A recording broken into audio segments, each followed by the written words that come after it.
clearly there's indication of pre-planning here. You don't find this building. Remember, Charlie was under a tent. Yes. Yeah. It's not an easy shot. So you've got to find a line of sight. You got to know where your target is.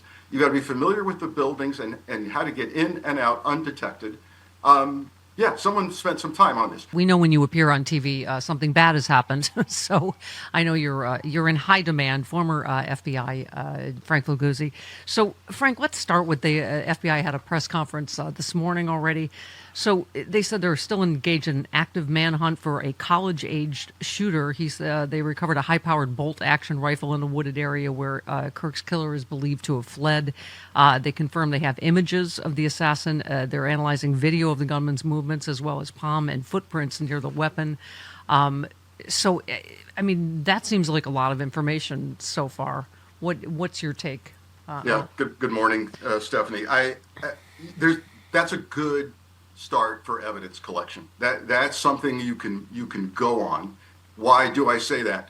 The recovery of the gun is very significant. So you've got this physical piece of evidence that could be traceable through ATF. There's no magic database. You know, people think, oh, the government keeps a database of all the weapons and who has them. Yeah, not really, but they're going to be able to look at that serial number if it's on there, if it's not 3D printed. Yeah. And they're going to get fingerprints, hopefully, off of that, maybe even DNA from perspiration. There's a lot that goes on there. And of course, if you recover the round that was fired, you can trace that to the weapon and match it. And so a lot there. The college age description makes sense for someone who can come and go and not arouse suspicion. Yeah. Who knows? Is this a student? There, we don't know, but certainly he would fit in on a college campus. So they've got something to go on. But the notion that there is a killer sniper out there on the loose is not heartwarming, is it? No. Frank, it's interesting you use the word sniper because I said that earlier too. And I've heard other analysts say that this shooter obviously this was not an amateur. It was obviously someone well acquainted with shooting long-range rifles. 200 yards is a couple of football fields away, right? Yeah, it's important though. So even though I use the word sniper, let me put it in context, Stephanie, because it's important. This does not mean a 200-yard shot, or some say a 150-yard shot, does not mean that we're talking about a highly skilled military special ops guy, or even necessarily a law enforcement guy. We don't know. 200 yards, 150 yards is not extraordinary. Accuracy at that distance is interesting, although not to be completely morose and graphic, but a highly trained sniper would have a slightly different placement of his round. I'll just leave it at that. Yeah. But so it means someone is familiar with their weapon and has practiced, and clearly there's indication of pre-planning here. You don't find this building. Remember, Charlie was under a tent. Yes. Yeah. It's not an easy shot. So you've got to find a line of sight. You got to know where your target is. You got to be familiar with the buildings and how to get in and out undetected. Someone spent some time on this. What does that mean? More likely, not definite, but the pre-planning makes it more likely that this was political in nature. This was not an impulsive thing. I don't like what you just said, Charlie. I'm taking out a revolver and shooting you. Yeah. No. Yeah. Well, we were saying from doing our tour, Frank, we had metal detectors and plainclothes, policemen, off-duty policemen and other security. I mean, anyone that's in any public forum knows what the environment is out there. But obviously this was an outdoor event, so there weren't metal detectors, right? Very difficult when you're dealing with outdoor events. We certainly learned that in Butler, Pennsylvania. But a private speaker like this, of course, doesn't get the full panoply of services from the Secret Service. He, as best we know, he may have had a couple of close-in guys that he paid for. That's close in. That's somebody trying to punch you, right? Yeah. And Yeah. that's not helpful when you're dealing with Yeah. with someone who's going to fire from hundreds of yards away. Yeah. So I saw you on TV. You were talking about Trump using FBI agents as a resource for ICE, was keeping them from working on real terrorism cases. Now there's a political assassination. We need congressional investigation to determine if the FBI was laser focused on their job and had a competent director. Would Charlie Kirk attack could it have been stopped? Uh, Charlie Kirk was the biggest, was calling for the release of the Epstein files. And again, so, there's some speculation. Was this someone in MAGA to his right? We don't know yet. I mean, of course, the president, as usual, irresponsibly, without a shooter or a motive or anything, has blamed, the left wing in general, right? So has Nancy Mace from South Carolina, immediately swinging to the Democrats. We don't know. I keep saying this every time I comment on this now. In the last 24 hours, we don't know. But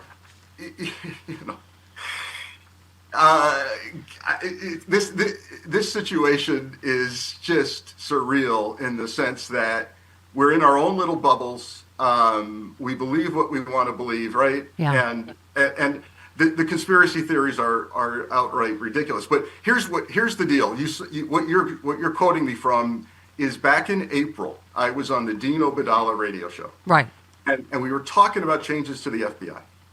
Yeah. And I said, look, you have to understand the majority of these agents that are being taken out of the office to work chase migrants around in the morning at Home Depot, Yeah. or fare skippers at the metro station in Washington, D.C., which they're doing, are terrorism agents. They're coming from joint terrorism task forces. Yeah. So the question is, what's not getting done? And yes, it's early. We don't know if this guy was on the radar screen. We don't know if he's part of some domestic terror organization or was under investigation. But we know this.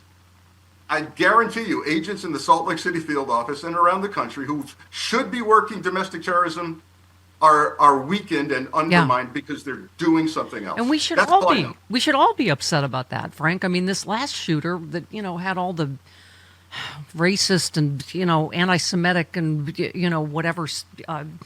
What is it, like some smears on his guns themselves? Like they were saying that footprint was out there for a month or something online, and that certainly seems like something the FBI may have missed because their focus, as you say, being on immigration. I mean, one other thing, Ken Delanian of NBC said, worth remembering, Nikesh Patel fired the highly regarded head of the FBI field office in Salt Lake City just a few weeks ago for reasons that are not clear.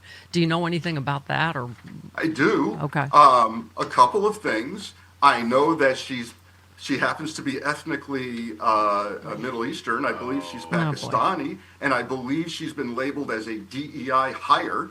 I need to tell you something. At the point that you become a special agent in charge of an entire region, Yeah. Talking about you as a DEI hire is ridiculous. So, Yeah. but she didn't fit the mold for somebody, and out she goes. And this poor guy that's in charge now, I don't know where he came from, Yeah. but I feel for him. Yeah. So, Frank, obviously the president, as he always does, poured, as I say, gasoline on the fire, salt in the wound, just inciting violence, blaming someone before we know anything.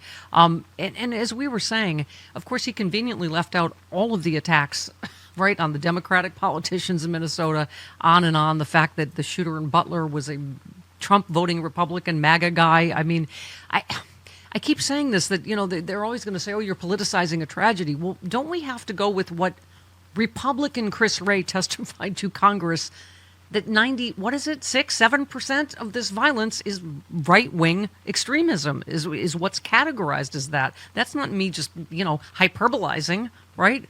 Data seems not to matter anymore. People don't want to hear it. They have their own truth. Mm-hmm.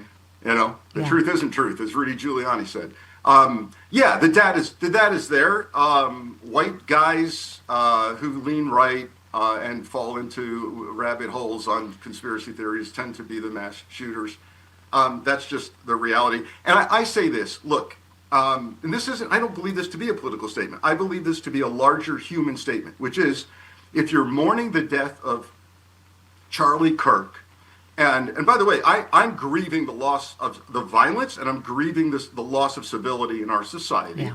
But the people who are truly saying that this was a beloved man of theirs, I get it. I just want to ask you some questions. Did you mourn this way? Did you come out publicly in a rage and mourn the death of the Minnesota lawmaker and her husband? Did you laugh at the jokes that were made about Nancy Pelosi's husband being almost killed with a brain bleed and a fractured skull with a hammer? Did you come out against the plan to kidnap and even kill Gretchen Whitmer, the governor of Michigan, or did you call it entrapment? I'm just asking these questions because I came out against all those incidents as political violence, and I've come out yesterday against the death of Charlie Kirk. That's all. I'm just asking some questions. Yeah. Well, yeah. I mean, as we were saying, that Trump used Minnesota just to name call and vilify Governor Walz. He didn't express any sympathy for those politicians or their families. I mean, it's, and we were saying, unfortunately, too, Frank, they tend to, I don't know even what the word is, kind of lionize people on the right.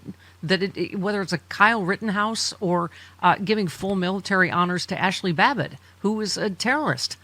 I mean, so if you're going to have an honest discussion about violence in America, you have to have an honest discussion, complete as you did at the FBI, with facts and data, right? Yeah, the lionization of simple human beings. We're all human beings, but the putting anybody from anywhere on a pedestal as someone ordained to be in this place and time is dangerous. Just think about the power you're affording that person by making them something other than just another guy that you like. It's dangerous. It's how we're getting into this mess that we're in. And the question now moving forward, of course, we got to catch this person who did this, but moving forward, what does this mean for our society? What does it mean for my corner of the world for securing public events, right? And controversial speakers, which we need to do.